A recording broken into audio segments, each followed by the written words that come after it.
You know, I am so bad at tech that my daughter, who is now 41, when she was 5, was overheard by me to say to a friend of hers, "If it doesn't bleed when you cut it, my daddy doesn't understand it." So the assignment I've been given may be an insuperable obstacle for me, but I'm certainly going to try. What have I heard during these last 4 days? This is my 3rd visit to TED. One was a TED Med, and one, as you've heard, was a regular TED 2 years ago. I've heard what I consider an extraordinary thing, that I've only heard a little bit in the 2 previous TEDs. And what that is an interweaving and an interlarding and intermixing of a sense of social responsibility in so many of the talks. Global responsibility, in fact, appealing to enlightened self-interest, but it goes far beyond enlightened self-interest. One of the most impressive things about what some perhaps 10 of the speakers have been talking about is the realization, as you listen to them carefully, that they're not saying, well, this is what we should do, this is what I would like you to do. It's, this is what I have done because I'm excited by it, because it's a wonderful thing and it's done something for me, and of course it's accomplished a great deal.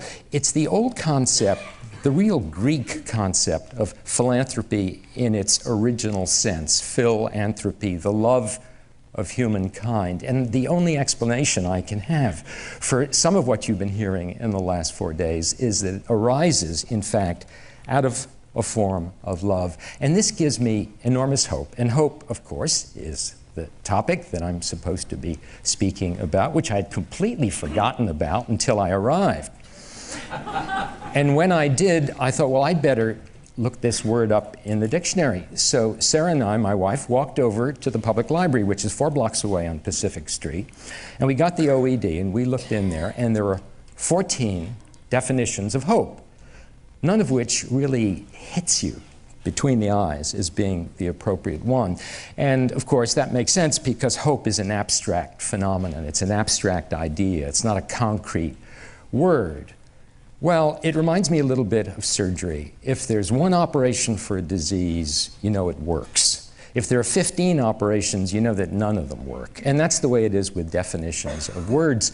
If you have appendicitis, they take your appendix out, you're cured. If you've got reflux esophagitis, there are 15 procedures, and Joe Schmo does it one way, and Will Blow does it another way, and none of them work, and that's the way it is with this word, hope. They all come down to the idea of an expectation of something good that is due to happen. And you know what I found out? The Indo-European root of the word hope is a stem, K-E-U. We would spell it K-E-U. It's pronounced koi, and it is the same root from which the word curve comes from. But what it means in the original Indo-European is a change in direction, going in a different way. And I find that very, very interesting and very provocative, because what you've been hearing in the last couple of days is the sense of going in different directions, directions that are specific and unique to problems. There are different paradigms. You've heard that word several times in the last 4 days, and everybody's familiar with Kuhnian paradigms. So when we think of hope now, we have to think of looking in other directions than we have been looking. There's another, not definition, but description of hope that has always appealed to me, and it was one by Václav Havel in his perfectly spectacular book, Breaking the Peace, in which he says that hope does not consist of the expectation that things will come out exactly right, but the expectation that they will make sense regardless of how they come out. I can't tell you how reassured I was by the very last sentence in that glorious presentation by Dean Kamen a few days ago. I wasn't sure I heard it right, so I found him in one of the intercessions. He was talking to a very large man, but I didn't care. I interrupted and I said, "Did you say this?" He said, "I think so. So here's what it is. I'll repeat it. The world will not be saved by the internet." It's wonderful. Do you know what the world will be saved by? I'll tell you. It'll be saved by the human spirit. And by the human spirit, I don't mean anything divine. I don't mean anything supernatural, certainly not coming from this skeptic. What I mean is this ability that each of us has to be something greater than herself or himself, to arise out of our ordinary selves and achieve something that at the beginning we thought perhaps we were not capable of. On an elemental level, we have all felt that spirituality at the time of childbirth. Some of you have felt it in laboratories, some of you have felt it at the workbench. We feel it at concerts. I felt it in the operating room, at the bedside. It is an elevation of us beyond ourselves, and I think that it's going to be, in time, the elements of the human spirit that we've been hearing about bit by bit by bit from so many of the speakers in the last few days. And if there's anything that has permeated this room, it is precisely that. I'm intrigued by a concept that was brought to life in the early part of the 19th century, actually in the second decade of the 19th century, by a 27-year-old poet whose name was Percy Shelley. Now, we all think Shelley obviously is the great romantic poet that he was. Many of us tend to forget that he wrote some perfectly wonderful essays, too. And the most well-remembered essay is one called A Defense of Poetry. Now, it's about 5, 6, 7, 8 pages long, and it gets kind of deep and difficult after about the third page. But somewhere on the second page, he begins talking about the notion that he calls moral imagination. And here's what he says, roughly translated. A man, generic man, a man to be greatly good must imagine clearly. He must see himself and the world through the eyes of another and of many others. See himself and the world, not just the world, but see himself. What is it that is expected of us by the billions of people who live in what Laurie Garrett the other day so appropriately called despair and disparity? What is it that they have every right to ask of us? What is it that we have every right to ask of ourselves out of our shared humanity and out of the human spirit? Well, you know precisely what it is. There's a great deal of argument about whether we, as the great nation that we are, should be the policemen of the world's constabulary. But there should be virtually no argument about whether we should be the world's healer. There has certainly been no argument about that in this room in the past 4 days.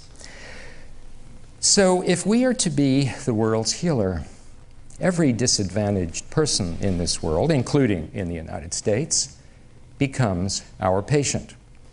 Every disadvantaged nation, and perhaps our own nation, becomes our patient. So it's fun to think about the etymology of the word patient.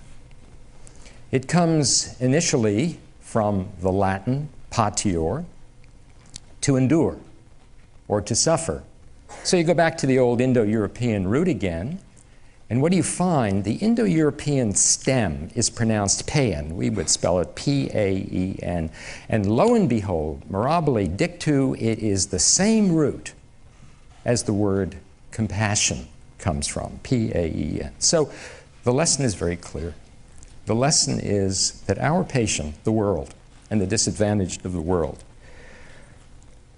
that patient deserves our compassion, but beyond our compassion, and far greater than compassion, is our moral imagination and our identification with each individual who lives in that world. Not to think of them as a huge forest, but as individual trees. Of course, in this day and age, the trick is not to let each tree be obscured by that bush in Washington that can get can get in the way. So here we are. We should be, morally committed to being the healer of the world. And we have had examples over and over and over again, you've just heard one in the last 15 minutes, of people who have not only had that commitment, but had the charisma, the brilliance, and I think in this room it's easy to use the word brilliant, my God, the brilliance to succeed at least at the beginning of their quest, and who no doubt will continue to succeed as long as more and more of us enlist ourselves in their cause.